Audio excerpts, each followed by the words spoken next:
Hello दोस्तों, आप सभी का स्वागत है मेरे यूट्यूब चैनल खुशी एकेडमी के स्टडी पर।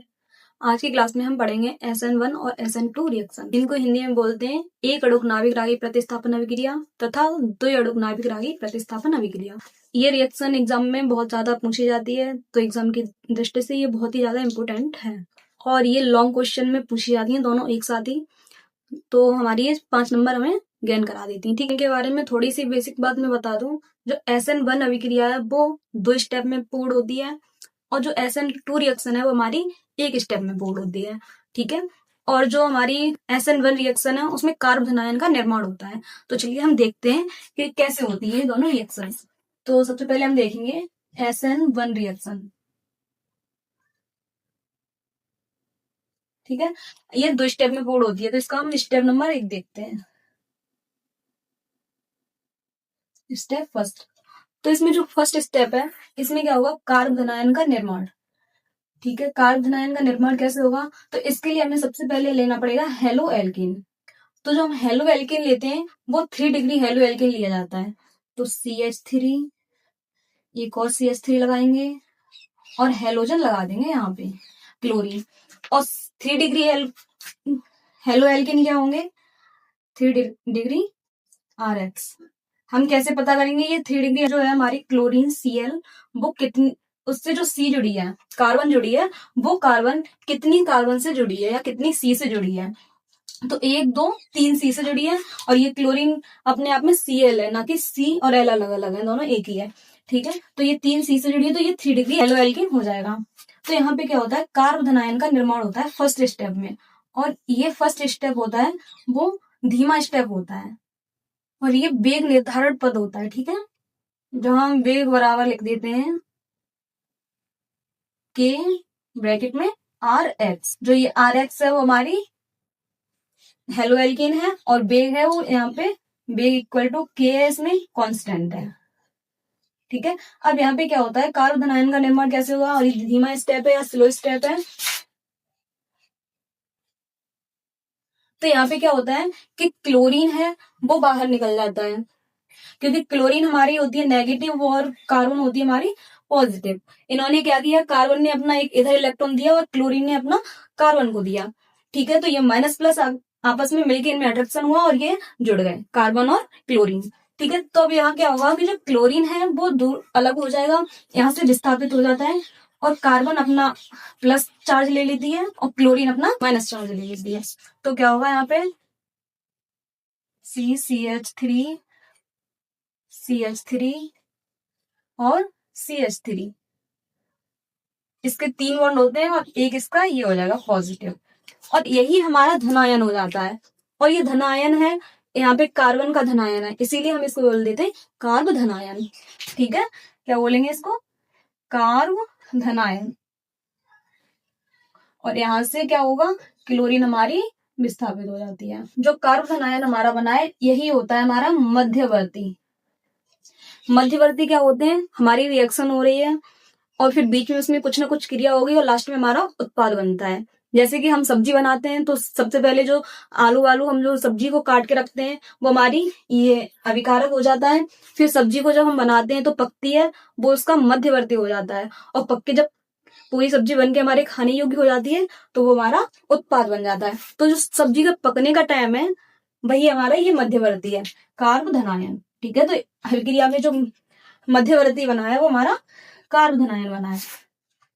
अब देखते हैं हम इसका अगला स्टेप, स्टेप सेकंड देखते हैं हम। जो सेकंड स्टेप है इसको बोलते हैं हम नाभिक रागी का आक्रमण।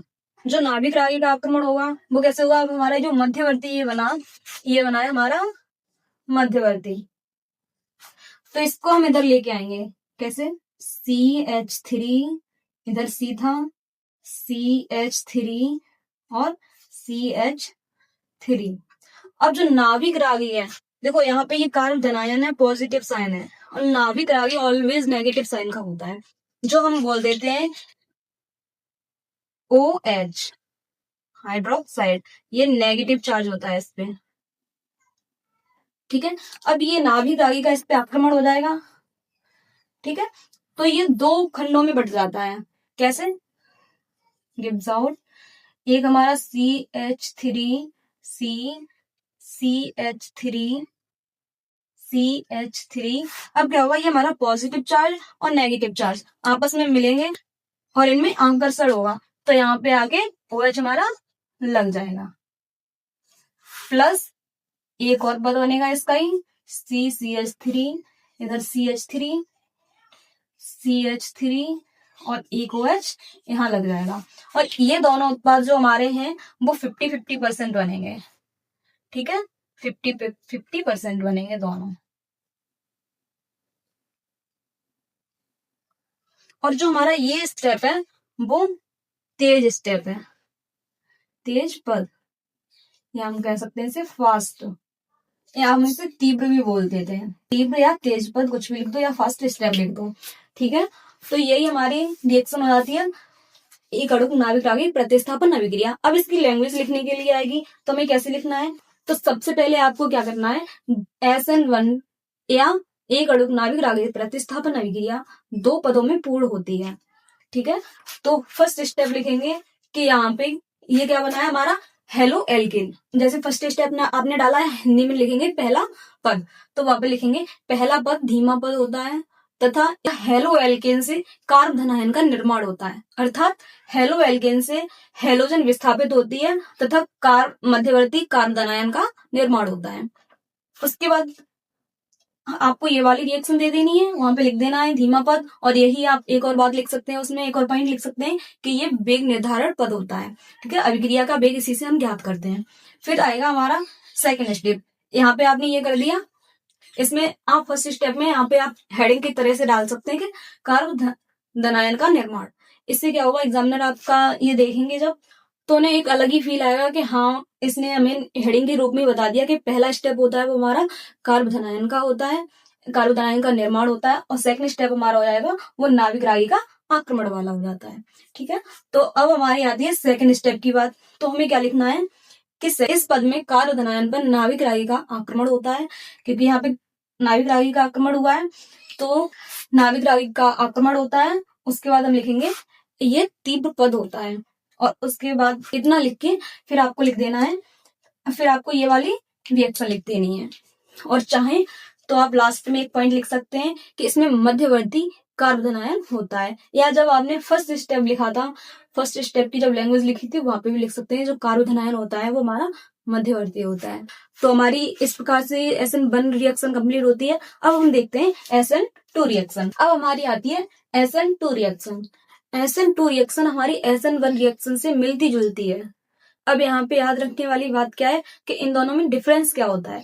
तो सबसे पहला डिफरेंस हमारा यही हो गया कि SN1 रिएक्शन है वो 2 स्टेप में पूर्ण होती है, और SN2 रिएक्शन है वो 1 स्टेप में पूर्ण होती है। अब SN2 रिएक्शन में क्या होता है, यहाँ पे भी हमारा हेलो एल्केन रहता है और यहाँ पे भी नाभिक रागी का आक्रमण होता है।